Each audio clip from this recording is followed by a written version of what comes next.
이제 우리가 아우구스티누스 정말 여러분들에게 말하고 싶은 아우구스티누스 아우구스티누스에 대해서는 뭐 로마 가톨릭이든 우리 프로테스탄트든 다 존경하는 위대한 인물이라고 저는 생각을 합니다. 우리가 아우구스티누스를 생각할 때에 먼저 우리가 생각해야 되는 건 첫 번째, 그분의 생애에 대한 이야기입니다. 그분의 생애 자체가 굉장히 극적입니다. 마틴 루터처럼. 그래서 그분의 생애가 뭐 다른 분들 뭐 방금 우리가 보았던 히에로니무스라든가 그리고 가끔씩 있는 우리가 뭐 요하네스 크리소스토모스라든가 이런 것은 전체가 아니고 한 부분들이지만 이번 생애 전체가 우리들에게 큰 교훈을 주는 것 같아요. 그래서 이번에 생애를 좀 관심을 가져야 된다는 것이고, 그 다음에 이분의 작품인 것 같아요. 이 작품은 기독교 역사에서 걸작들을 이제 남겨놓았는데 그 대표적인 게 우리가 잘 아는 고백록이죠. 그분이 나이가 40세에 이르러서 그리고 44세까지 4년 동안 그가 걸어온 모든 이야기를 정말 어떻게 보면은 읽어보셨겠지만 소상하게 적는 것 같아요. 그래서 그 내용이 굉장히 철학적이기 때문에 이분이 이제 플라톤 철학, 신플라톤주의에 이제 좀 젖어진 적이 있어서 그래서 그의 표현을 우리가 고백록을 읽으면서 그 어떤 철학적 사고, 수사학을 하신 분이다 보니까 철학적 사고로 들어가지 않으면은 이해하기가 어려운 부분이다. 그런데 이분이 이제 44세까지 쓰고 난 다음에 그 다음에 그분이 이제 이후의 생애는 누가 썼느냐? 그것은 그의 제자가 에우디오스라고 하는 그의 제자가 이제 나머지를 이분이 씁니다. 그래서 우리가 고백록의 그 이후의 생애는 또 책이 있으니까 보면 되고, 그 다음에 두 번째 책은 앞서도 말씀드렸지만 하나님의 도시라고 하는 The City of God이라고 하는 이 정말 걸작입니다. 이것은 어떤 면에서 걸작이라고 하느냐면 물론 22권으로 되어 있는 방대한 책이죠. 22권이라는 방대한 책이지만 이 책엔 역사 철학이라고 하는 면에서 안 믿는 사람들도 이 책에 대해서 굉장히 호평을 할 수밖에 없는 것이다. 그 다음에 이분에게서 우리가 작품에서 볼 수 있는 것은 이제 펠라기우스에 대한 책들입니다. 그 중에 대표적인 게 뭐냐면은 예정과 그 다음에 자유의지에 관한 정말 탁월한 것을 우리들에게 남겼다고 저는 봅니다. 그 다음에 세 번째로 이분의 생애에서 우리가 관심을 가져야 할 것은 그분의 논쟁입니다. 여기서 잠깐 언급을 했지만 이분의 논쟁을 우리는 은혜론 논쟁이라고 그럽니다. 은혜. 그래서 당시에 이단이었던 펠라기우스와의 뭐 앉아서 두 사람이 앉아서 뭐 논쟁했다, 그 말은 아닙니다. 서로의 이야기를 들으면서 이제 펠라기우스도 로마에서 어거스틴의 유명세를 들었고 펠라기우스의 영향을 받은 사람들의 상태를 들으면서 아우구스티누스가 글을 쓰고, 왜냐하면 제자들이나 영향을 받은 사람들이 자신에게 의뢰해서 거기에 대한 답을 내리면서 하는 이런 그 은혜에 대한 정수를 우리들에게 바르게 이제 알려주는, 그래서 크게 우리가 그분의 생애 작품과 논쟁이 우리들에게 크게 영향을 끼치고 있다. 특별히 생애를 제가 이렇게 사각을 쳤는데 생애에서 우리가 이분을 세 가지로 보셔야 돼요. 세 번의 이 사람의 계정이 있다라고 보셔야 됩니다. 그러니까 이분을 이해할 때 그렇게 이해하는 거예요. 첫 번째는 이분이 마니교라고 하는 종교로 이 사람이 개종을 해요. 그 다음에 두 번째에 이번에 이제 개종을 하게 되어지는 게 신플라톤주의예요. 철학 사상이죠. 그 다음에 이제 우리가 말하는 기독교로의 개종. 그래서 어떤 계기를 통해서 이 사람이 변화를 받으면서, 그러니까 이 의식의 변화가 일어나는 거죠. 의식의 변화를 가져서 이렇게 되어지는 것인가. 결국은 그의 나이 이제 32세에 이분을 완전히 개종하는 거잖아요. 그러면 32년 동안에 고민할 수 있는 것. 저는 세기의 걸작이라고 하는 책들, 물론 여기 있는 걸작들이 나오지만 걸작이라는 것이 왜 우리가 이분의 책들이나 뭐 칼빈의 책도 그렇고 다른 분들의 걸작을 이야기하는 것은 명작이라고 말할 수 있는 것은 통찰력 같아요. 통찰력. 무슨 말이냐면은 기독교인이라면 고민하는 것을 이분이 고민을 해서 정리한 거예요. 그러니까 시대를 거쳐서 문화가 달라도 사람이 달라도 동일하게 고민하는 문제를 이분이 다 고민했다라고, 그리고 그것을 책으로 남겼다는 게 저는 걸작인 거예요. 그래서 지금 1700년이 지나도 이분의 책을 우리가 보는 이유는 시대를 초월해서 우리들에게 말해주는 그 가르침이 있는 거예요. 그 시대에만 해당되어지는 것이 아니라 그 시대를 통하여서 앞으로 도래할 인류의 역사 속에서의 것을 가르쳐주는, 실제로 우리가 철학가들, 유명한 철학가들을 이렇게 보면 뭐 헤겔도 그렇고 스피노자도 그렇고 칸트도 그렇고 이런 사람들의 글을 읽으면서 느끼는 것은 어떻게 이런 사고를 해서 많은 사람들에게 추종자를 만들어낼 수 있을까? 그런 통찰력이 있는 거예요. 많은 사람에게 지지를 받는다는 게 아니라 사람들이 마땅히 생각해야 할 바를 이분은 마땅히 글로 남겨놓았다라고 하는 것이 저는 책 가운데 책들이라고 저는 보는 거예요. 그런 책들은 많지 않아요, 이 세상에. 네. 그러나 이분이 쓴 책은 그런 책인 거죠. 그래서 신앙생활을 하면서 직면하는 그떠한 것들을 이분의 책을 통해서 사람들은 무수한 세월 동안, 앞으로도 그렇고 이분의 책을 통하여 우리는 신앙의 어두운 길을 이렇게 빛을 향하여 걸어가도록 하는 안내서와 같아. 특별히 이제 나중에 여기에 이제 역사 철학이라고 하는 이제 측면의 City of God이라고 하는 책인데, 이 역사 철학이라고 뭐냐면 제가 역사를 전공하기 때문에 그런데 이 역사에는 흐르는 이 역사에 흐르는 맥이 있어요. 그래서 제가 첫 시간에 제가 말씀드리기를 왜 교회사를 배웁니까? 라고 했을 때 교회사라는 것은 성경 이후에 하나님의 섭리를 일반 역사에서 찾아내는 거예요. 교회사 교수는 그걸 찾아내야 되는 거거든요. 그냥 뭐 연대 외우고 사람 외우고 뭐 작품 외우고 사상 외우고 그거는 별 의미가 없어요. 그거는 아무나 책 몇 권 보고 이렇게 짜집게 하면 다 해낼 수 있어요. 그거는 역사를 배우는 게 아니죠. 역사는 그 역사에 흐르는 맥을 그 교수가 갖고 있어야 돼요. 그래서 이 무수히 흐르는 이 강물이지만 어디에 딱 던져야 고기가 있다라고 하는 것을 찾아낼 수 있는 것처럼 이제 역사 철학이라는 것은 그것을 찾아낼 수 있도록, 그러니까 그 역사의 하나님의 섭리의 이 흐름을 찾아낼 수 있는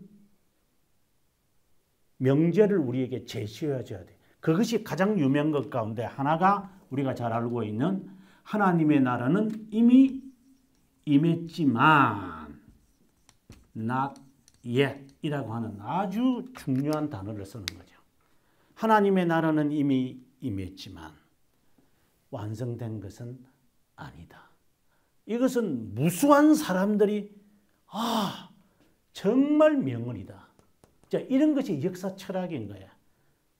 이거는 어느 시대나 사람들이 이것을 말하면 이제 내가 답을 찾았다. 이렇게 말할 수 있는 단어와 같은 것이죠. 그 다음에 이제 스콜라주의 아버지라고 말할 수 있는 안셀름도 마찬가지죠. 나는 이해를 위해 나는 믿겠습니다. 이것도 대전제거든요. 하나님을 이해할 수 없을 것인데 이해할 수 없다면 이해하기 위해서 제가 믿겠습니다. 믿기 위해서 이해하려고 하는 게 아니라 나는 이해하기 위해서 나는 믿겠습니다. 이런 것들이 이제 어떻게 보면 역사, 철학, 역사를 보는 무수한 그리고 수많은 사람들이 생각을 하나로 딱 이렇게 만들어버리는 이게 이제 역사 철학인 거예요. 이게 철학적 교훈이라거든요. 그걸 이제 우리가 보통 뭐 명언이다 이러는데, 그러한 점들을 우리 이 기독교인들이 가져야 할 그 역사관이죠. 어떻게 세상을 바라보고 신앙을 바라보고 그리고 삶을 바라보며 살아가야 할 것이냐라고 하는 가치관을 이분이 여기서 우리에게 제시하는 거예요. 그래서 이 책이 위대한 책인 거예요. 근데 이 책이 워낙 어려워가지고 그런 마음을 가지고 덤벼들다가는 그만두자 그냥. 1장도 못 읽고 끝나고 이제 그만두고 이건 내하고는 안 어울린다. 이런 책이 실제로는 고백록도 그렇고 이 책도 그래요.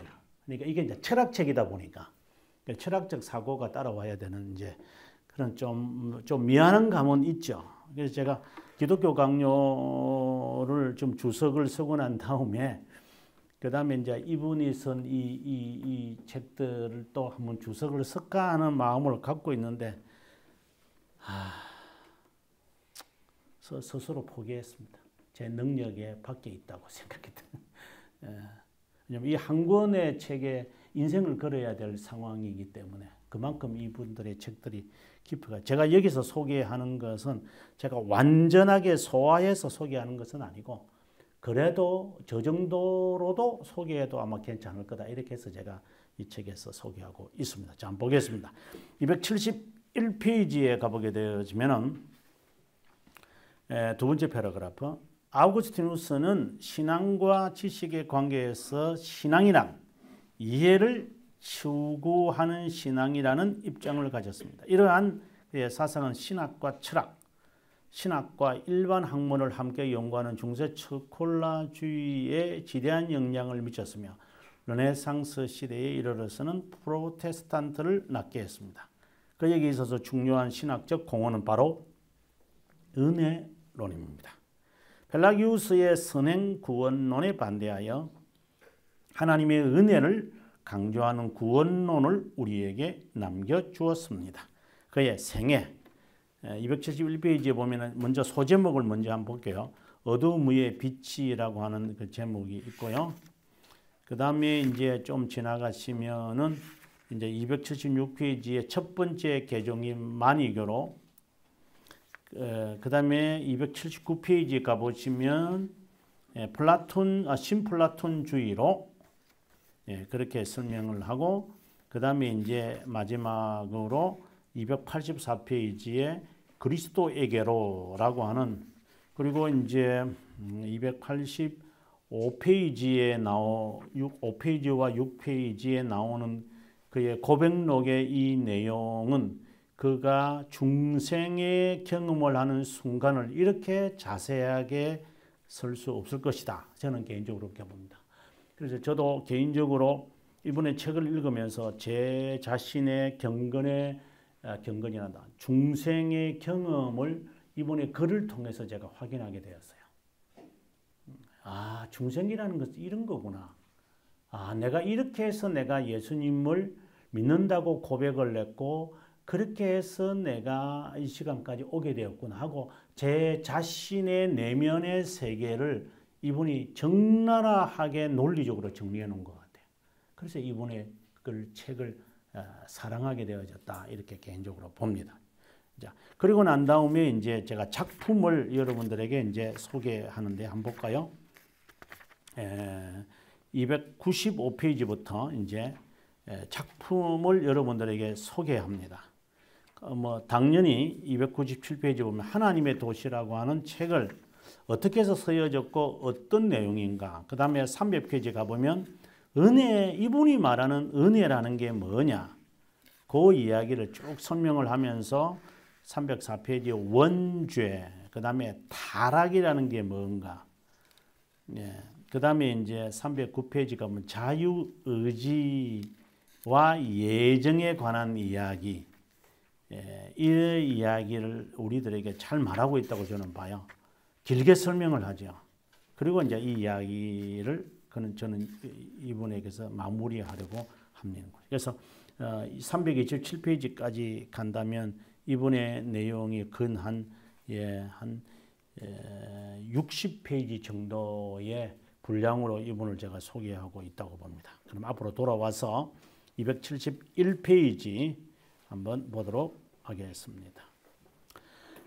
밑에 아울렐리우스 아우구스티누스는 354년에 그리고 430년에 이거는 우리 교회사에서 외워야 할 부분 가운데서 하나죠. 354년에서 430년이라고 하는 이 연대는 중요합니다. 왜 그런가 하면 다른 분의 연대는 그렇게 중요하지 않을 수도 있지만 왜냐하면 이 안에 보면은 397년에 우리가 아다시피 신약 성경이 정경화가 되어가는 과정에 이분이 이제 참석을 하기도 했고, 그 다음에 아다시피 410년에 서로마 제국이 멸망을 하는, 그죠? 로마 제국이 멸망하는 이야기도 이 안에서 나오는, 그래서 그 과도기 시간에 이분이 사신 것이라고 보셔야 됩니다. 그래서 서로마 제국의 몰락을 바라보면서 게르만의 대이동이 있는 이 시대의 이 변화,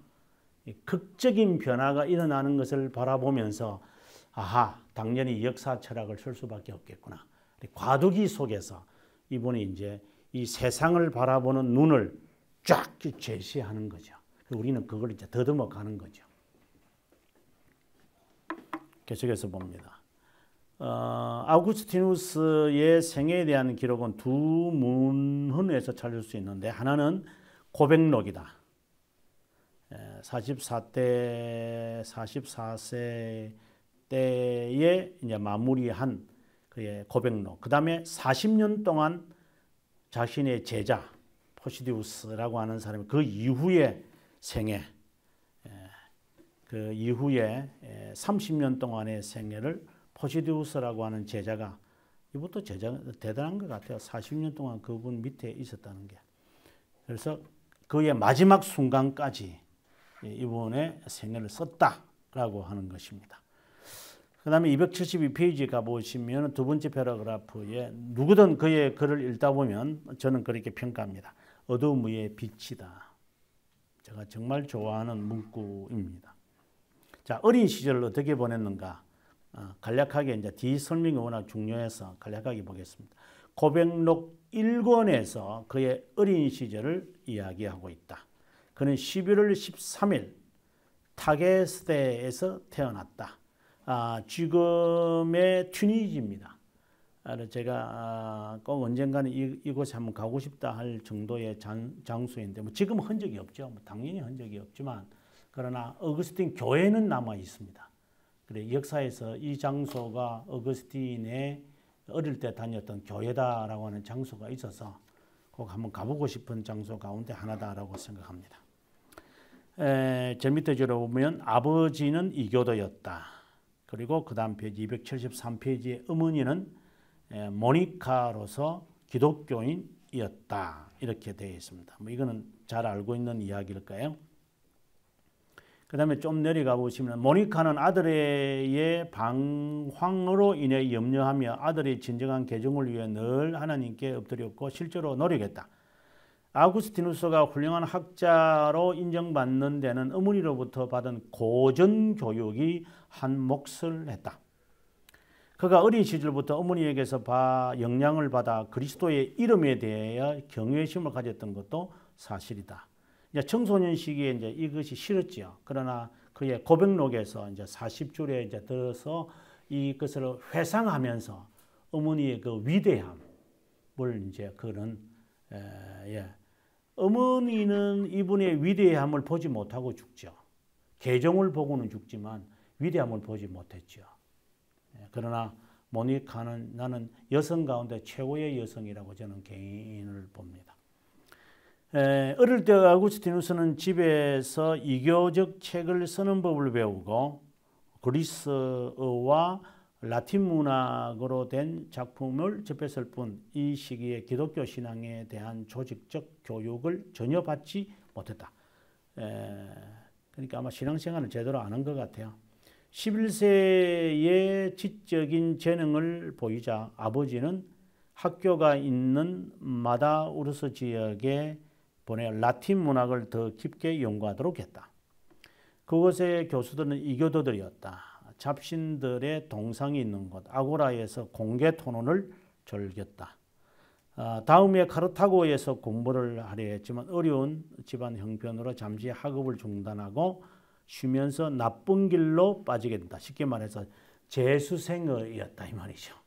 돈이 없어서 공부 못 시키니까 이 불만 불평에 사는 티네이저 이제 그 시절을 이분이 이제 지내면서 죄를 짓는 것 같아요.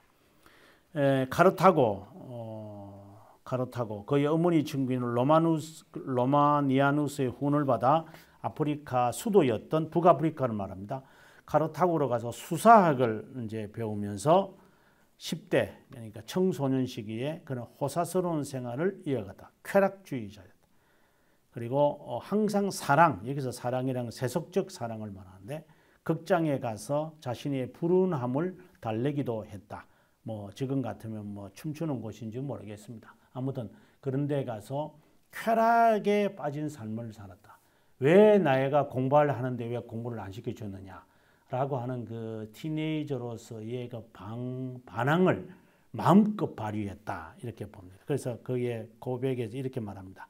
절제와 정숙을 주시기를 원합니다만 아직은 아닙니다. 그러니까 젊음을 즐기고 싶다는 거예요. 나중에 내가 깨끗하게 살고 지금은 내가 마음대로 한번 살고 싶으니 하나님 그냥 나를 그냥 내버려 두셔. 이제 이런 식의 이제 완전히 맞짱까지 가는 이제 이런 아이였다고 봅니다.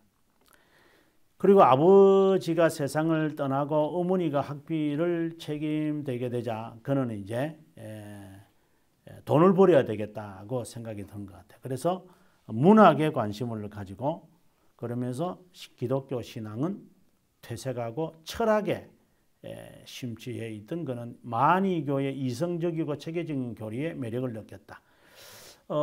그가 매력을 느끼는 것 가운데 또 하나는 뭐냐면 이 만이교에 갈 수밖에 없는 게 만이교가 이원론의 신앙으로서 명쾌하게 그 악의 문제들, 왜 나쁜 것에 관해서 본인도 나쁜 짓을 하면서 도대체 나쁜 것이 어디서 왔을까? 이것에 대한 답변을 만이교에서 잘해 주었고 그 다음에 만이교가 이교도다 보니까 이 예식이 화려합니다. 청소년들이 그러니까 화려하고 크고 웅장한 것에 매료를 느껴서 그런 데에 가서 신앙생활을 하도록 되어지는 경우도 있잖아요. 그래서 좀 더 큰 데 가면 좀 더 신앙생활 제대로 하지 않겠나 이렇게 해서 이제 이도 만이교에 빠진 것 같아요. 거기에서 10년 동안 만이교에서 지내는 동안 실질적으로 기독교 신앙을 거부했다. 그 다음에 371년이니까 이 사람이 17살인 것 같아요. 고등학교 3학년, 지금 같으면 고등학교 3학년 정도 되어가지고 어느 여성과 동거 생활을 하면서 15년 동안 사는데 여성의 이름을 한 번도 밝힌 적은 없어요. 나중에 이제 이 여인을 이제 떠나보내요. 떠나가라고. 15년 동안 살다가 위자료도 안 주고 아주 나쁜 사람인 것 같아요. 실컷 데리고 살다가. 그만큼 이 사람이 나쁜 사람이라고 생각하셔야 돼요. 지금은 나쁜 사람입니다, 이 사람. 그리고 아들을 낳았는데 아데오다투스인데 끝까지 이 아이를 데리고 그가 키운 어떤 일설에 의하면 아마 내쫓은 것이 아니라 그 여인이 스스로가 이제 경건해져가는 어거스틴이 싫었던 것 같아요. 그러면서 이제 떠나지 않았을까 이런 생각을 합니다. 그때 나는 수사학을 가르치며 탐욕으로 가득 차 있었고 이를 극복하기 위해 많은 말을 했다. 나는 주님보다 세속학자들을 본받았으며 기교도 없으면서 기교를 가르쳤고 죄를 범하면서도 범죄하지 않는 삶에 대해 말했다. 오 하나님, 미끄러지면서 거침돌에 걸리는 저의 모습을 보셨고 밝은 빛들을 막아버리는 연기 가운데 있는 저를 보신 주님. 나는 흠한 것을 나의 지침으로 삼았고 동반자로 삼았습니다. 그때 나는 법적인 결혼이라고 할 수 없지만 제 마음대로 한 사람을 택했습니다. 저는 그녀에게 최선을 다했습니다. 이러한 경험을 통해 결혼에 관련된 일들을 욕정으로 충동된 것의 차이점을 분명히 알게 되었습니다. 부모의 의지와는 다르게 그 가운데 자녀들이 태어났기 때문입니다. 아마 지금 아데오다투스 말고 또 아이들이 있었던 것 같아요. 그의 기록에 보면. 근데 이제 그는 이름들을 밝히지 않고 아데오다투스만 아마 계속해서 언급이 된다라고 보면 끝까지 데리고 다니거든요. 그 다음에 이제 제일 밑에 줄을 보면 진리를 갈구하는 마음을 강하게 가지다. 철학을 연구하면서 진리가 도대체 무엇인가를 그는 알고 싶었다 했습니다. 그 다음 276페이지 가보면 이제 유물론적 이원론으로 세상을 빛과 어두움의 투쟁의 산물로 보았던 만이교. 지금 같으면은 그 유물론적 변정법 해결에 뭐 그렇게 생각해도 괜찮으리라고 생각할 정도로 유물론적 변정법이죠. 뭐 해결은 뭐 유실론적 이제 유물론이라고 뭐 변정법이라고 말할 수 있겠지만 좌파들에게는 유물론주의로 빠지니까. 그 다음에 넘어가서 중간에 아우구스티누스는 만이교의 참된 행복을 영적인 것이고 철학을 통해 얻을 수 있다고 믿었다. 그래서 영적인 것이 행복이다. 여기서 그는 지혜를 얻을 수 있다고 그는 생각을 합니다. 키케로에서 만족하지 못한 아우구스티누스는 성경에서 진리를 찾고자 했지만 성경을 연구하면 할수록 실망을 더해갔다. 그래서 이제 명쾌하게 답을 내기는 만이교로 이제 빠진 거죠. 그리고 성경은 어렵기도 하고 또 성경 번역이 이제 키케로 작품을 읽다 보니까 이 성경의 문구들이 참 구태의연하고 참 질이 안 좋다라고 그는 이제 보았던 것 같습니다. 그러면 넘어가서 277페이지 이제 10대에 보면은 호기심을 많은 이제 모험적인 삶을 택한다. 누구의 간섭 없이 원하는 것을 체험하고픈 욕망을 가지고 있다. 제일 밑에 줄에 나의 이거 아니면 이건 제가 고백했던 내용인데 어떤 데 헷갈렸어. 넘어가겠습니다. 279페이지에 가서 이제 아우구스티누스는 반항적 10대를 지나 20대에 이릅니다. 그는 변하고 있었습니다. 그 변화는 만이교에서 신플라톤주의로의 변화였습니다. 아우구스티누스는 만이교에서 오랫동안 몸담으면서 천한 집안 출신의 여자와 교제하여 아들을 낳았다. 그는 그 아들을 몹시 아꼈다. 만이교에 대한 아우구스티누스의 열정은 오래가지 못했다. 만이교 지도자들이 지적 수준이 낮아 아우구스티누스의 물음에 대해 제대로 답변하지 못했기 때문이다. 점차 환멸을 느낀 그는 꽤 널리 퍼져 있는 반영지주의를 수행하여 잠시 신플라톤주의자가 되었다가 376년 고향 타가스테로 돌아와 한동안 문법과 수사학을 가르쳤다. 이제 이것이 그가 하나의 직업이 됐죠. 왜냐하면 아버지가 없는 상황 속에서 이 수사학을 가르치면서 어머니 그리고 동생들도 있었으니까 이제 그가 생활을 책임질 수밖에 없는. 이제 그러다가 그는 이제 어머니 몰래 이제 어머니의 이 생활 20대 때 가정을 책임지는 사람이었으니까 탈출하고 싶겠죠. 그래서 그는 탈출하고 맙니다. 20대 후반에 되어 가지고. 그래서 어디로 가느냐? 로마에서부터 밀라노까지 이주에 갔다. 근데 이주에 가면 어머니가 쫓아오는 거예요. 스마트폰으로 GPS도 없는데 어디에 어머니가 오는데 어머니가 와 있는 거예요. 당시에 이제 사람들은 학교에서 강의하면 수업료를 안 주거든요. 수업료 준다 해놓고 나중에 어느 날 가보면 마지막 날 수업 때까지 등록금을 줘야 되는데 안 주고 그냥 도망가는 학생들. 이제 이런 학생들이 당시에 있었는데 그것이 이분은 굉장히 괴로웠던 것 같아요. 나중에 그 고백록을 보면은 내가 이거 이제 철학을 가르치는 거 봐라. 내가 로마에서는 안 가르쳐. 이래가지고 그 사람이 이제 밀라노까지 가서 내가 더 큰 도시에 가가지고 내가 강의해서 돈을 벌리라. 이래가지고 이제 밀라노를 갔는데 거기에서 자신의 스승 암브로시우스를 만나는 거예요. 이게 또 하나님의 은혜라고 저는 생각을 듭니다.